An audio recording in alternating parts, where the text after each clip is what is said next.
ஆதன் news நேயர்களுக்கு வணக்கம். நான் உதயாஸ்ரீ. தலைப்புச் செய்திகளை காணலாம். மத்திய பட்ஜெட்டை தாக்கல் செய்த நிதி அமைச்சர் நிர்மலா சீதாராமனுக்கு பிரதமர் மோடி வாழ்த்து. பட்ஜெட்டை வாசித்து முடித்ததும் இருக்கைக்கு சென்று பாராட்டு. நாட்டின் வளர்ச்சியை கருத்தில் கொண்டு பட்ஜெட் தயாரிப்பு. நிதியமைச்சர் நிர்மலா சீதாராமன் பெருமிதம். மத்திய பட்ஜெட்டில் இந்த முறையும் தமிழகம் புறக்கணிப்பு. திமுக நாடாளுமன்ற உறுப்பினர்கள் கடும் அதிர்ச்சி.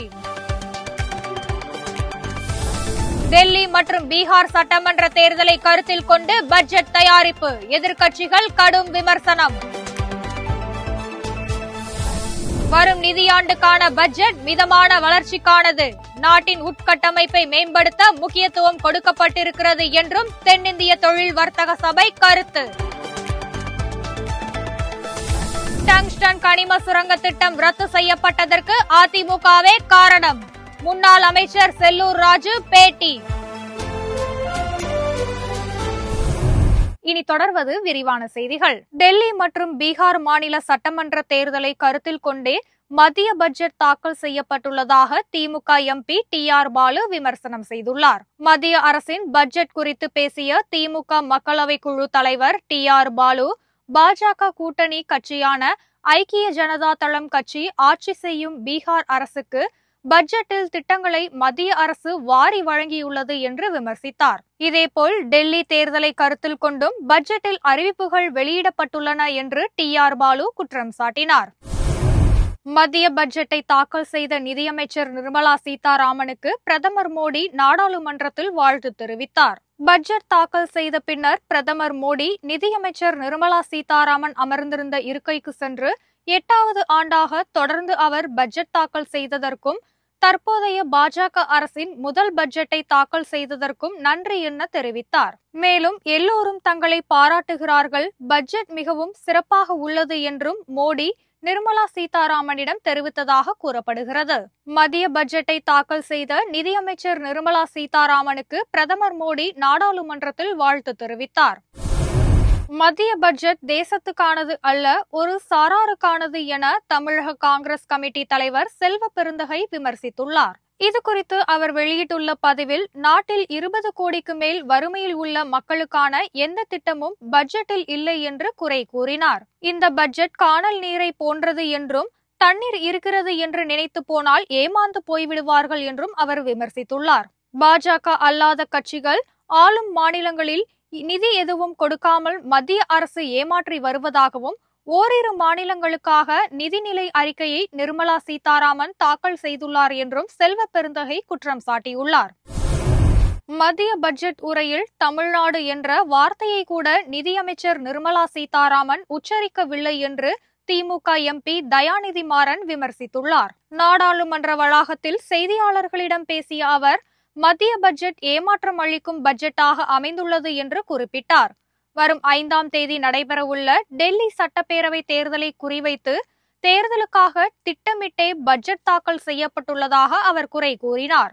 12 லட்சம் ரூபாய் வரை வருமானத்துக்கு வரி இல்லை என்று கூறிவிட்டு பின்னர் 8 முதல் 12 லட்சம் வரை 10% வரி வரம்பு என தெரிவித்திருப்பது பெரிய குழப்பத்தை ஏற்படுத்தியுள்ளது என்று குற்றம் சாட்டியுள்ளார். நடுத்தர வர்க்கத்தினர் மீண்டும் ஏமாற்றப்பட்டு இருப்பதாகவும், இந்த ஆண்டு பீகார் தேர்தல் நடைபெற உள்ளதால் அம்மாநிலத்துக்கு மட்டும் உள்கட்டமைப்பு அறிவிப்புகள் வெளியிடப்பட்டுள்ளன என்றும் தயாநிதி மாறன் சுட்டிக்காட்டினார். தமிழ்நாடு அல்லது வேறெந்த தென் மாநிலங்கள் குறித்தும் ஒரு வார்த்தை கூட பட்ஜெட் உரையில் இடம்பெறவில்லை என தயாநிதி மாறன் அதிருப்தி தெரிவித்தார். தனிநபர் வருமான வரி விலக்கிற்கான உச்சவரம்பு 12 லட்சம் ரூபாயாக உயர்த்தப்பட்டதற்கு பாஜக மாநில தலைவர் அண்ணாமலை நன்றி தெரிவித்துள்ளார். இது தொடர்பாக அவர் வெளியிட்டுள்ள எக்ஸ் தள பதிவில், புதிய வரி விதிப்பின் கீழ் 12 லட்சம் ரூபாய் வரை வருமானம் வரை 0 வருமான வரி என அறிவித்ததற்காக பிரதமர் மோடி மற்றும் நிதியமைச்சர் நிர்மலா சீதாராமன் ஆகியோருக்கு தமிழக பாஜக மற்றும் நடுத்தர வர்க்கத்தினர் சார்பாக நன்றி தெரிவிப்பதாக குறிப்பிட்டுள்ளார். நமது மத்திய அரசின் இந்த முடிவு நடுத்தர வர்க்கத்தினரின் சேமிப்பை அதிகரிக்கும் என்றும், எண்ணற்ற குடும்பங்களுக்கு நிதி உறுதித்தன்மை அதிகரிக்கும் என்றும் அண்ணாமலை தெரிவித்துள்ளார். டங்ஸ்டன் கனிம சுரங்க திட்டம் ரத்து செய்யப்பட்டதற்கு அதிமுகவே காரணம் என முன்னாள் அமைச்சர் செல்லூர் ராஜு தெரிவித்துள்ளார். மதுரையில் செய்தியாளர்களிடம் பேசிய அவர், டங்ஸ்டன் கனிம சுரங்க பாராட்டு விழாவில் வெற்றி வெற்றி என நகைச்சுவை நடிகர் வடிவேலு செய்வது போல முதலமைச்சர் பேசினார் என்று அவர் விமர்சித்தார். சட்டமன்றத்தில் எடப்பாடி பழனிசாமி டங்ஸ்டன் கனிம சுரங்கம் குறித்து எதிர்த்து பேசியதால் தான் இந்த திட்டம் ரத்து செய்யப்பட்டது என்று அவர் கூறினார். திமுக அரசை நீதிமன்றமே கண்டித்து இருப்பதாகவும் சட்டம் ஒழுங்கு சீர்குலைந்து விட்டதாகவும் கூறிய அவர், காவல்துறை சரியாக செயல்படவில்லை என்று குற்றம் சாட்டினார். திமுக ஆட்சியை மக்கள் வெறுக்க ஆரம்பித்து விட்டார்கள் என்றும் 2026 அதிமுக ஆட்சி அமைவது உறுதி எனவும் செல்லூர் ராஜு கூறினார். மத்திய அரசு தாக்கல் செய்திருக்கும் பொது பட்ஜெட் மூலம் பெரிய அளவிலான பொருளாதார வளர்ச்சிக்கு வாய்ப்பு இல்லை என தென்னிந்திய தொழில் வர்த்தக சபை தெரிவித்துள்ளது.